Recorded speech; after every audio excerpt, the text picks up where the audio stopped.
So here's a story that has almost completely escaped the ears of the world. And that is that the Dutch combat brigades are now completely integrated into the German armed forces. The Netherlands has 3 combat brigades, 2 of which had already been integrated into the German armed forces. And 2 weeks ago, the last and final Dutch combat brigade was integrated into the German armed forces. And recently, the Dutch Navy had agreed to be integrated into the German Navy. So what we are witnessing is the beginning of the revival of German military power. That's what we are seeing. When the Third Reich was ruling over Europe, the Germans had various military units consisting of fighters from all throughout Europe. You had Bosnian fighters, Albanians, French, Dutch, Wallonians. You had Albanian fighters. You had fighters from Ukraine, Belarus. You had just fighters from all throughout Europe fighting for the Third Reich. And what we are seeing right now is the revival of this very monster. The Germans want the European Union, which they rule over, to continue to expand eastward. And the Germans want the various militaries of Europe to be integrated into a pan-European force led by Germany. This is the plan. This is the plan, everyone. And I want to read to you guys a report from the German Federal Ministry of Defense. This is what they said about this integration of the Dutch combat brigades into the German armed forces. Quote, "Since March of 2016, the Dutch 43rd Mechanized Brigade has been subordinated to the Bundeswehr's 1st Armored Division." Now notice the word subordinated, meaning that this Dutch combat brigade is being ruled over by the German military. Around 3,000 Dutch soldiers are thus integrated into the 1st Armored Division, with the integration of the 13th Light Brigade into the 10th Armored Division on March 30th, 2023, and also the integration of the 11th Luchtmobilen Brigade into the Rapid Forces Division in 2014. All 3 Dutch brigades are subordinate to German divisions. Now notice that word, subordinate, meaning they are ruled over by the Germans. This is why I'm saying what we are witnessing is the revival of German military power. That's what we are seeing. And if you look at the last Dutch combat brigade to be integrated into the German military, it was integrated into the 10th Panzer Division. Now, when I hear Panzer Division, I'm thinking Third Reich. You can laugh at me all you want. You can mock me and say, oh, look, this American, he keeps thinking about Saving Private Ryan. But when I'm hearing 10th Panzer Division, this Dutch military unit integrated, is now a part of, is submerged into the 10th Panzer Division, I'm thinking, okay, Saving Private Ryan, it's that last and final battle scene with Tom Hanks and the rest of his guys in that little town.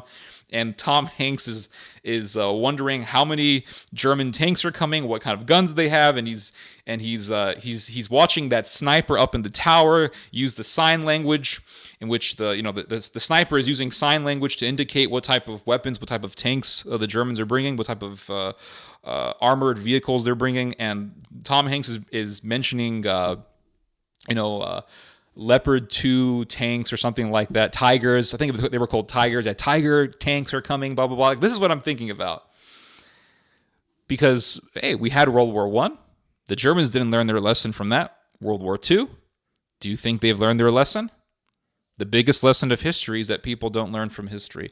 And nations that repeat the same mistake, they're kind of like gamblers. Like, this time I'm going to make the money. I'm not going to lose this time. I'm not going to lose this time.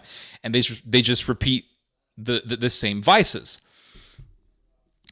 And so when you look at the types of discourse, the type of rhetoric that's been going on in Germany in the last 10 years, there has been a lot of talk about military integration, integrating the German military or integrating various European militaries with the German armed forces, having a pan-European military force led by Germany, reviving German military strength, being more and more independent, steering more and more away from dependency on the United States.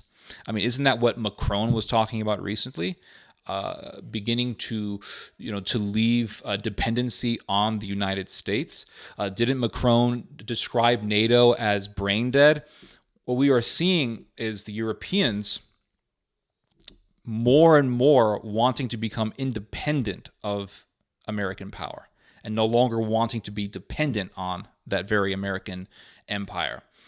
And as this happens, you're going to see the power of Germany growing and growing even more, because they're going to be looking to Germany as the defender of Europe.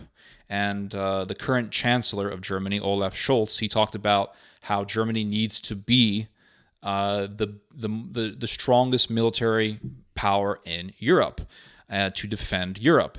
The Poles want Poland to have the most powerful military in Europe, and they're aiming for that, and they're planning on spending, I think by the year 2035, somewhere around there, they want to spend like 100 billion euros on their military, and that would account for, I want to say, about 3% of their GDP.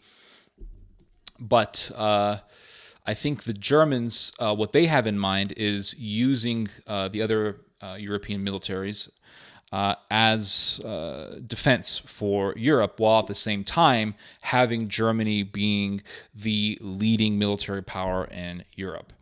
Now, I want to give you guys an example of this very discourse that's been going on in Germany about military integration, basically reviving the Reich and having the other European militaries serve Germany. So there is this plan that some German analysts have. It's called a Framework Nation Concept, or FNC. And this was written on and proposed by two German defense thinkers or military thinkers, retired German Lieutenant General Rainer Glatz and Martin Zapfe, who is a German researcher and an infantry captain in the German Army Reserve. And they wrote a whole report a number of years ago for a leading lobbyist organization called the German Institute for International and Security Affairs. It's a very major lobbying group that has the ears of the Bundestag, the German parliament. And this is what they said. They talked about this idea called Framework Nation Concept, which would basically be integration of European military forces led by Germany. The revival of the Reich. Let's just be real here. So this is what they wrote. Finally, it will need continuous, by it's talking about this pan-European force, it will need continuous German leadership to fully realize the potential of the FNC and current Bundeswehr planning. This is not an empty argument. Any lack of leadership by Berlin would likely turn the FNC's strength, its flexibility as an initiative driven by the states, into a critical weakness. In the Ministry of Defense and within NATO, the FNC has to be led with clear responsibilities and at high levels. As of today, the Bundeswehr's plans, as outlined above, still float about at the lofty heights of ministerial concepts. Many questions remain open, and the Bundeswehr's services are currently tasked with examining the manifold implications. Yet, should Germany be willing to shoulder the long-term political, military, and financial costs associated with the Bundeswehr's ambitious plans and the FNC, and should the German public support such a commitment, the Ministry of Defense's current course has the potential to leverage Germany's capability planning for its European partners within and beyond the alliance, especially in times of crisis. Now, this is very, very interesting. Notice he says beyond the alliance, meaning beyond NATO. So the Germans want to eventually become so powerful that they'll have their own block of power in Europe that'll be outside of NATO's realm. In other words, outside of the realm of America's empire, America's security umbrella. And what happened between the Germans and the Dutch recently is an incremental step towards this aspiration. Now, I want to show you guys something that I find very fascinating, and that is the fact that there was a Serbian writer who talked about this back in 1999. I'm talking about Vojislav Joksimovic. I've been reading this guy's book. I will say this guy's style is very Slavic, the way he writes. I've noticed one thing about a lot of Slavic writers is that they put a ton of information in one page. I saw the same style used by the Polish historian Tadeusz Piotrowski in his book, Poland's Holocaust, which is an excellent book that I recommend to everybody. He does the same thing. He just crams a bunch of information in one page. And Vojislav Joksimovic has the same style. He just crams a whole bunch of details and information in one page. And it's like you read one page and you've learned like 3 things. So you'll read, 10, 15 pages and you're like, man, that's enough information. I got to put the book down because I'm going to have information overload, way too much. Because I read so that I have content to make videos. And if I'm reading so much content, learning so much in, 1 hour, it's kind of hard to do one video when you've learned so many different things. You want to do like 4 videos. So it's like, okay, I'll save it for tomorrow for the next video. So Vojislav Joksimovic wrote about basically the United States' world order in light of Germany. That part of America's world order was the empowerment of Germany to essentially dominate Europe. And Vojislav Joksimovic talks about this, and he's Serbian, and so, being Serbian, being someone who was alive during the Second World War, although he was a child, nonetheless, he still had memories of the Second World War. His family definitely, his parents definitely had memories of the Second World War, very clear memories. And so the horrors of the Nazis, the horrors of the Croatians who were fighting for the Nazis, the horrors that those people did to the Serbian people, he definitely understood, he definitely had in his mind. And therefore, the understanding of the German aspiration for power in Europe was definitely within his own comprehension. A lot of Americans don't understand this because they didn't live under the Third Reich. They fought against the Third Reich, but they didn't live under the Third Reich. And so they have this separation between now and then. They don't connect the present with the past. They say, "Oh, Germany's new, and that's it. We have to forget the past." Whereas in the Serbian mind, in the Polish mind, it's, well, we suffered under the reign of terror of the German monster, the German beast, and we don't want that to happen again. And so the Poles and the Serbs tend to be very wary of the rise of Germany. So Vojislav Joksimovic definitely put an emphasis on Germany in light of its history. So this is what he says here. He says, the United States expects Germany to help manage not only Western European, but Eastern European affairs. Meaning the Americans want Germany to dominate Europe. They want Germany to lord over Europe and to do America's work, to be a proxy for the United States. So the United States expects Germany to help manage not only Western European, but Eastern European affairs.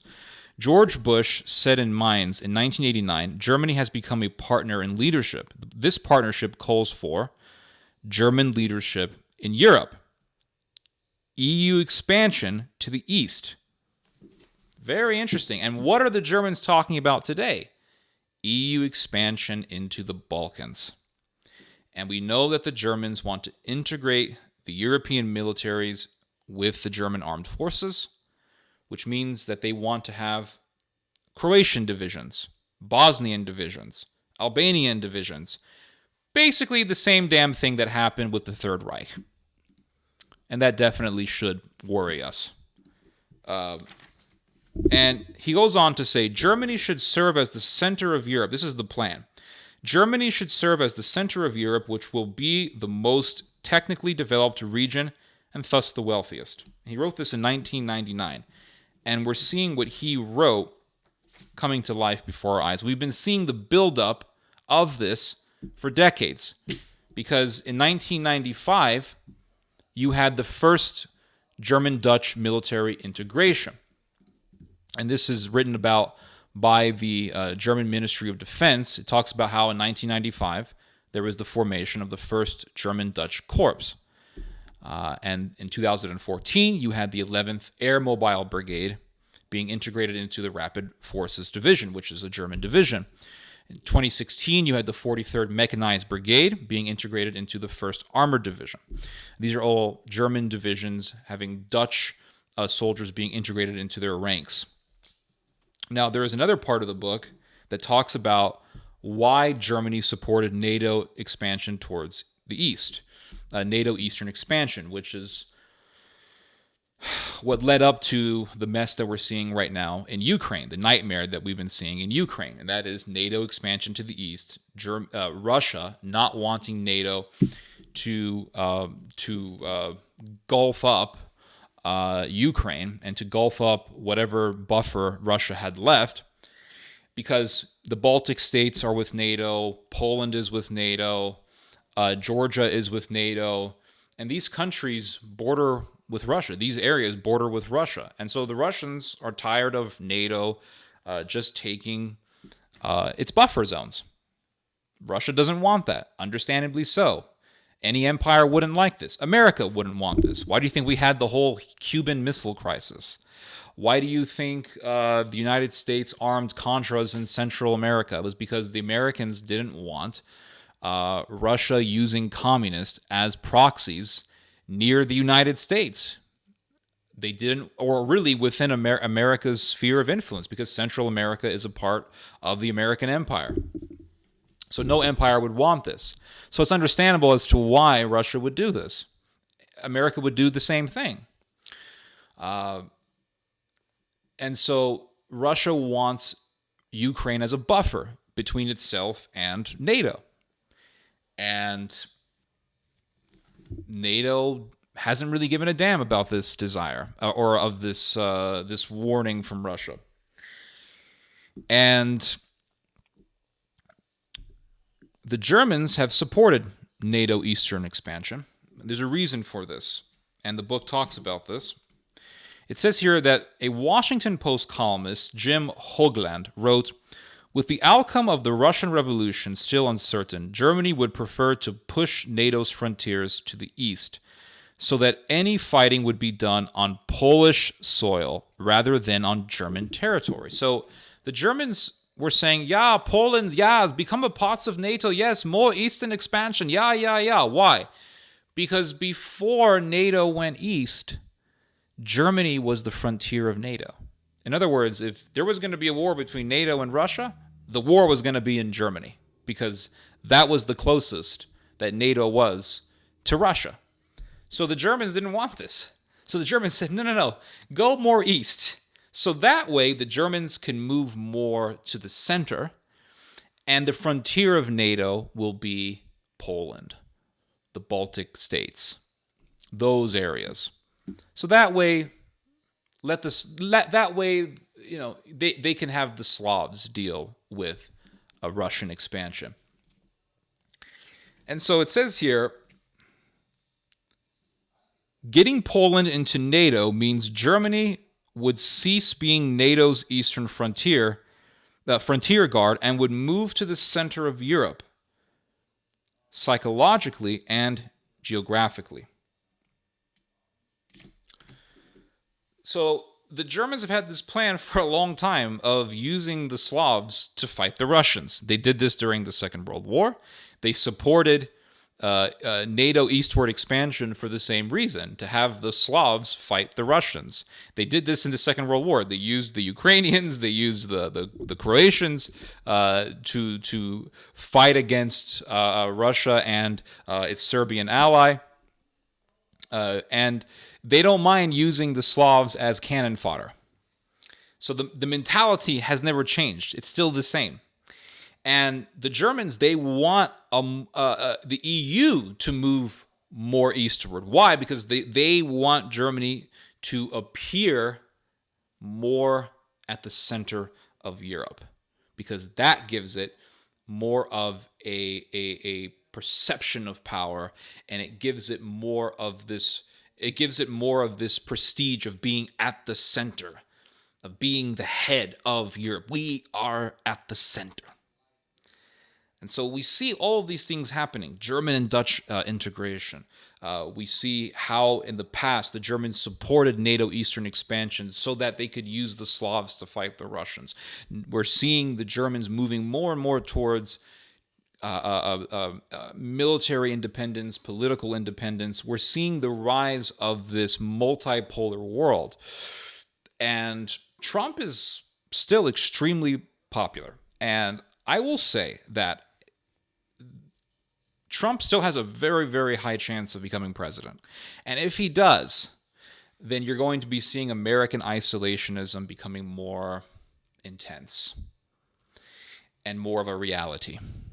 Closer to a reality, we could say, at least. And when that happens, we've already seen a little bit of this with the Trump administration, then we're going to be seeing the Europeans more and more forming their block of power. Of course, it will be led by the Germans. We're seeing the rise of Turkey. We're seeing the rise of Germany. We're seeing Japan increasing its military budget. We are seeing the buildup towards a massive global militarism. We're seeing the buildup towards a massive arms race, basically what happened before World War I. And we're seeing the steps towards a global conflict. I mean, it's just, let's be real. Let's be real here. It's really as simple as that. I'm mumbling my words, which means I should be eating something. Anyway, you guys just heard some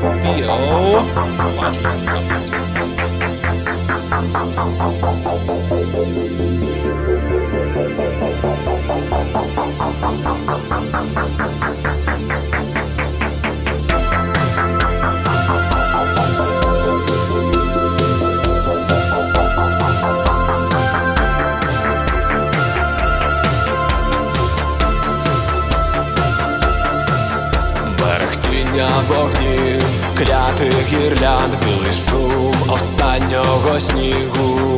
На асфальті букет непотрібних троянд. Фейерверки давно догоріли і стихли. На годиннику стрілки спинились на 3, а ми залишились в минулому році, оточивши себе світом без катастроф, які нас спіткають на кожному кроці.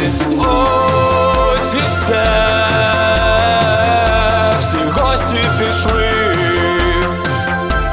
хтось залишився в порожній квартирі. Горизонт потопає в багряні мрії. На місці будинків тепер лиш руїни. Твої очі такі відчайдушно сумні, засяють радості проблисками, не дочекались цієї весни ми і розтанули з першими пролісками, з першими пролісками. Розтанули ми, розтанули ми, розтанули ми. Твої очі такі відчайдушно сумні, засяють радості проблисками, не дочекались цієї весни ми і розтанули з першими пролісками, з першими пролісками. Розтанули ми, розтанули ми, розтанули ми.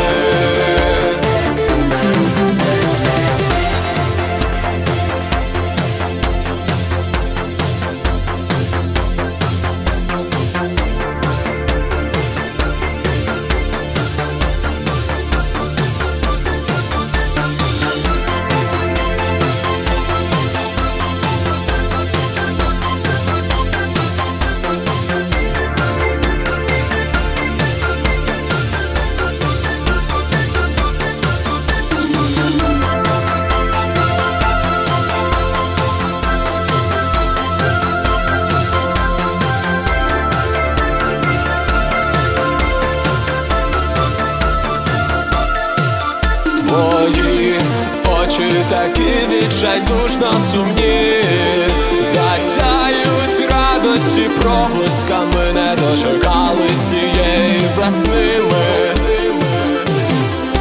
Твої очі такі відчайдушно сумні, засяють радості проблисками, не дочекались цієї весни ми, і розтанули з першими пролісками, з першими пролісками, розтанули ми, розтанули ми, розтанули ми.